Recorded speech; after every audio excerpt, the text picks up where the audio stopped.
En el proceso de conocerse a uno mismo, de manera sincera y honesta, no podemos evitar enfrentarnos a un mundo saturado de información, opiniones e ideologías contradictorias. Detenerse a reflexionar sobre cómo construimos nuestra visión de la realidad es un acto de trascendencia intelectual, que afecta la construcción de nuestro yo, o alma. Dijo Nietzsche que, todas las buenas ideas se nos ocurren andando. Esta frase del filósofo ilustra el hecho de que mientras exploramos el mundo, los patrones que lo forman inundan nuestras reflexiones, haciéndolas más profundas. Estos modelos que construimos no son réplicas exactas del mundo, sino mapas mentales explicativos, que arrojan luz sobre quiénes somos, y de cómo es el mundo, incluyendo a los otros individuos del colectivo. Por eso, como cualquier otro modelo, necesita ser evaluado. Requiere una constante supervisión consciente, para mejorar su calidad. Pero muchas veces sucede que el egonauta, el explorador del propio ser, habla abiertamente de su visión del mundo. Muchas veces sus ideas son extrañas para el colectivo, y desafían las creencias dominantes, las normas del Dasman o del genio de la especie. Expresar visiones alternativas de la existencia, sobre el tema de la salvación, es decir, de una soteriología propia, es vista como una amenaza al orden establecido, que ya tiene toda una organización con personas ocupadas en el asunto soteriológico, como son varias religiones. En muchos contextos puede acarrear rechazo, censura o incluso violencia. Como a Galileo Galilei, por ejemplo, fue juzgado por la Inquisición por defender que la Tierra giraba alrededor del Sol, desafiando la cosmología dominante de su tiempo. O como a Giordano Bruno, que lo quemaron. Esto implica que debemos andar con cuidado. Afortunadamente, ya no estamos en los días de la Inquisición y podemos hablar libremente. En verdad, eso espero. La verdad te hará víctima en un pueblo de mentirosos. Y si eres el único informado en un país de ignorantes, te encerrarán en un manicomio. Veamos un par de ejemplos. Antes de 1847, los individuos del colectivo no tenían la costumbre de lavarse las manos. Ignaz Semmelweis, médico húngaro del siglo XIX, propuso lavarse las manos para prevenir enfermedades. Semmelweis notó que la tasa de mortalidad por fiebre puerperal era mucho más alta en las salas atendidas por médicos que no se lavaban las manos. Entonces planteó la necesidad de lavárselas en una solución de cloro antes de asistir a las pacientes. Esto redujo drásticamente la mortalidad en su sala. Pero las ideas de Semmelweis no encajaban con los paradigmas médicos de aquella época, en donde la causa de esas enfermedades eran los malos humores o el miasma, es decir, los malos aires. La autoridad, acostumbrada a establecer lo que es correcto, no quería reconocer que prácticas normales y cotidianas, como era el no lavarse las manos, fuera causa de la muerte de pacientes. Para ellos era una acusación incómoda y humillante. Semmelweis era considerado una amenaza, pues desafiaba la autoridad de los modelos que habían existido durante siglos. La doctrina médica de aquel entonces establecía como verdad absoluta que las enfermedades eran causadas por el miasma, que eran emanaciones tóxicas de cadáveres y materia en descomposición que fluía en el aire. Esa teoría era sostenida por autoridades médicas de gran prestigio, y afirmaba que el mal aire, identificado por su mal olor, provocaba enfermedades como el cólera y la malaria. Importantes figuras de autoridad como Hipócrates propuso que el entorno y el mal aire causaban epidemias. Y el gran Galeno expandió esta idea afirmando que el aire corrupto dañaba al cuerpo humano. Desde la antigüedad hasta los días de Semmelweis esta idea prevaleció y era considerada una verdad absoluta. Por lo que, los hospitales de la época no iban a tolerar un cambio de paradigma tan extremo, como lavarse las manos antes de una operación. Eso les resultaba ridículo. Pero Semmelweis insistió de que le hicieran caso. Y por ello le fue muy mal, le consideraron un hombre perturbado. Fue despedido e ingresado en un manicomio.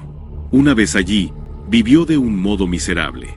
Intentó escapar y fue golpeado brutalmente por los guardias, lo que le causó una herida en el brazo. Esa herida se infectó, y murió de septicemia. Semmelweis representa al precursor solitario, que ve una fisura en la estructura científica dominante pero no logra romperla. E igual que Giordano Bruno, sufrió la violencia de la autoridad. No basta con tener la fuerza de la razón, pues la razón de la fuerza, del paradigma imperante, golpea duramente y sin piedad. Tomemos otro ejemplo de algo terrible que ocurrió hace mucho tiempo, en el siglo VI a.C. Hipaso de Metaponto, matemático y filósofo de la antigua Grecia, fue miembro de la escuela pitagórica. Y como en el caso de Semmelweis, su historia está teñida de conflicto con los paradigmas dominantes de su tiempo. La escuela pitagórica, fundada por Pitágoras, creía que el orden del universo podía explicarse mediante los números enteros y sus proporciones, números racionales. Su escuela operaba como una sociedad secreta, construida en la creencia de que todo el universo, en su armonía, estaba construido por los números naturales. En ese tiempo Hipaso hizo un descubrimiento al estudiar la diagonal del cuadrado. Pues, un cuadrado de lado 1 tiene una diagonal cuyo valor es raíz de 2. Y raíz de 2 no puede expresarse como una fracción de números enteros. Por ello demostró la existencia de los números irracionales.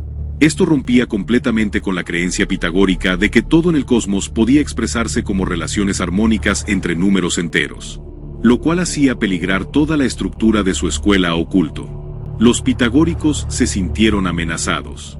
Y este descubrimiento de la existencia de los números irracionales, que contradecía toda su filosofía, fue mantenida en el secreto. Pues, si este secreto se conociera, entonces, la perfecta armonía del cosmos, que ellos suponían, sería mentira. Dice la leyenda que Hipaso comentó con gente ajena al círculo de los pitagóricos sobre la existencia de los números irracionales. Y como este acto se puso en peligro a sí mismo, fue expulsado de la comunidad y luego asesinado, muriendo ahogado. La razón de su sufrimiento, entonces, no fue solo el contenido de su descubrimiento, sino la amenaza, el desafío, a los modelos de la realidad de su época. Así como Semmelweis desafió el paradigma médico de su tiempo, Hipaso desafió el logos pitagórico, y ambos sufrieron la implacable razón de la fuerza. Y como estas, hay muchas historias que muestran cómo la adopción masiva de nuevos modelos puede tardar varios siglos en aceptarse. También hay que tener cuidado con la propaganda, usada por las élites, que claramente controlan los medios de información. Con el dinero suficiente y poder, no es imposible para ellos imponer un nuevo modelo de la realidad. Con la propaganda se convenció al pueblo alemán para adoptar toda una ideología y así apoyar a su gobernante para enfrascarse en una segunda guerra mundial. La propaganda puede deteriorar nuestro modelo del mundo. Y es uno de tantos peligros ónticos a los que nos enfrentamos. La propaganda explota el sesgo de confirmación, presentando solo información que reafirma una narrativa. El efecto de arrastre, tendencia a creer lo que otros creen. Y el sesgo de disponibilidad, cuanto más se repite una idea, más verdadera parece. Esto lleva a que, con el tiempo, las personas integren estos contenidos a su modelo del mundo sin someterlos a un verdadero escrutinio racional. Así que, cuidado egonauta, el territorio está sembrado de trampas y engaños que pueden corromper tu ser. Solamente tengo la conjetura de que el yo o alma se construye, para vencer a la muerte. El alma bien construida resonará con un eutopo, sintonizado por él. Estas ideas, como vimos, pueden tener un fundamento empírico. La conciencia no tiene por qué estar anclada en la materia que conocemos. Hay ideas como las de Roger Penrose, junto con Stuart Hameroff, que postulan que la conciencia podría estar relacionada con procesos cuánticos en los microtúbulos del cerebro. Claro que son conjeturas, pero lo interesante es que ellos sugieren que la conciencia podría estar distribuida y ser fundamentalmente no local, en el sentido cuántico del término. Es decir, que no es reducible a las partes del cerebro ni completamente explicable por mecanismos locales. La muerte no sería el fin de una conciencia bien construida, sino un cambio de nivel a otro ecosistema. Decimos ecosistema, por su significado, donde oikos es casa en griego, en última instancia se habla de un hogar. Lo mismo que son los ecosistemas de la Tierra. La salvación no es la consecuencia de un juicio moral, sino producto de la propia responsabilidad de construirse a sí mismo. Una teoría de la salvación, así entendida, dependería más del individuo que de los seres mitológicos. Pues, la construcción del alma implica una soteriología natural.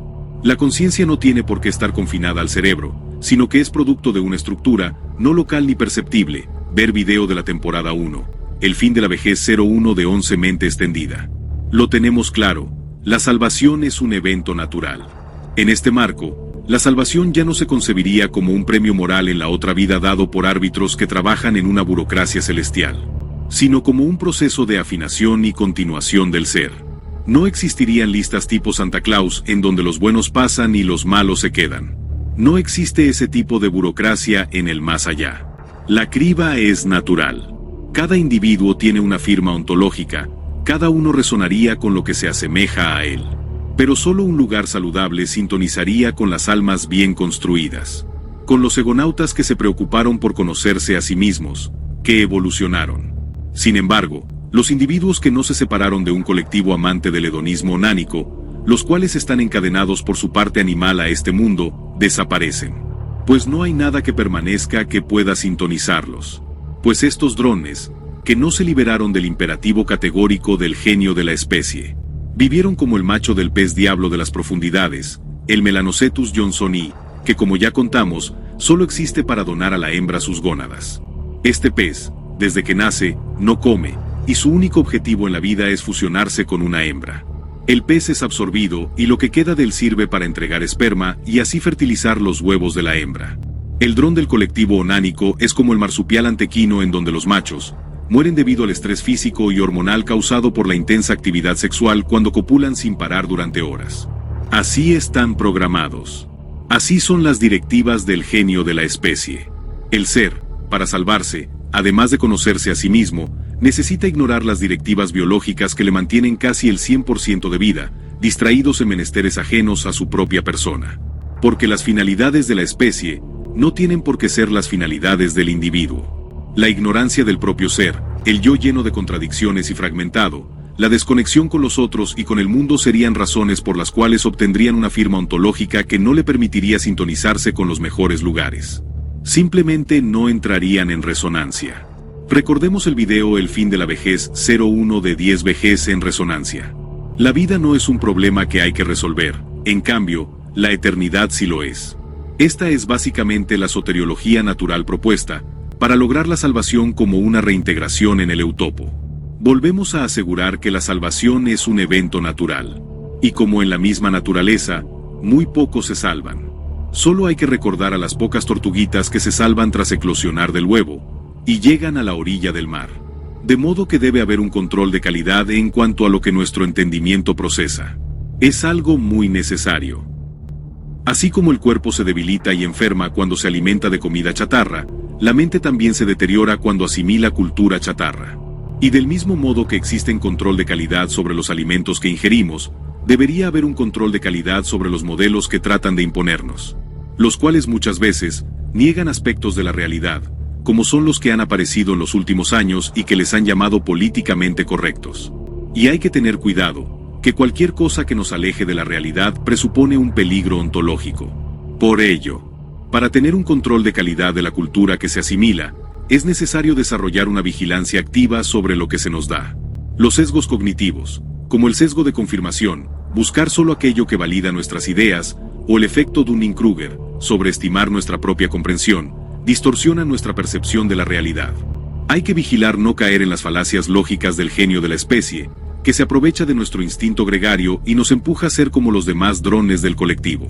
Existen falacias lógicas como errores de razonamiento como los ataques a ad hominem, criticar a la persona en lugar del argumento, o la falsa causa, suponer que, si algo ocurre después de otra cosa, lo causó necesariamente. Entre estas falacias destaca el argumento de autoridad, ad verecundiam, que consiste en aceptar una afirmación como verdadera únicamente porque la ha pronunciado una figura con autoridad o prestigio, sin analizar las razones o evidencias detrás de lo dicho.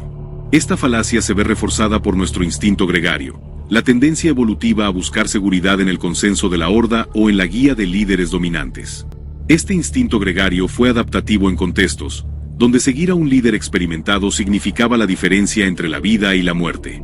Pues cuando la presa huye del depredador no tiene mucho tiempo para reflexionar. Sin embargo, en el mundo contemporáneo, este instinto gregario hace creer en el argumento de autoridad e impide que el drone del colectivo analice si una afirmación es válida. Muchas personas se limitan a aceptar lo que diga un científico famoso, una celebridad o un influencer. Incluso si hablan fuera de su campo o sin evidencia. Se sustituye el criterio personal por la obediencia simbólica, y eso puede llevar a errores, manipulaciones o creencias infundadas. Por ejemplo, si alguien cree que una dieta extrema es saludable solo porque lo dijo un actor famoso, estamos frente a un caso claro de argumento de autoridad reforzado por el deseo de pertenecer al grupo que lo admira. El instinto gregario refuerza la falacia. El instinto gregario, que es uno de los programas que nos da el genio de la especie, refuerza la creencia en donde se acepta como verdad lo que diga la mayoría. Este error del razonamiento se llama falacia ad populum. También se conoce como argumento de apelación a la popularidad o sofisma populista. Esta falacia se basa en la idea de que algo es verdadero o correcto simplemente porque muchas personas lo creen o lo hacen. Facundo Cabral decía, come hierba, millones de vacas no pueden equivocarse, cuando criticaba la costumbre de seguir ciegamente a la mayoría. Y claro, tienen razón en decirlo, porque si la horda es herbívora, pues, come hierba. Hay otra frase, que dice casi lo mismo, que no se puede decir completa en plataformas como esta, y es, come mierda. Millones de moscas no pueden equivocarse. En este caso la mayoría tiene la costumbre de consumir mierda, porque son coprófagos. Curiosamente, el dron neonánico hedonista, como buen coprófago, consume habitualmente la cultura chatarra, que es pura mierda. De modo que, a evaluar los modelos, y a explorar. Ya que el camino está plagado de peligros ontológicos, sembrados por el colectivo onánico y coprófago.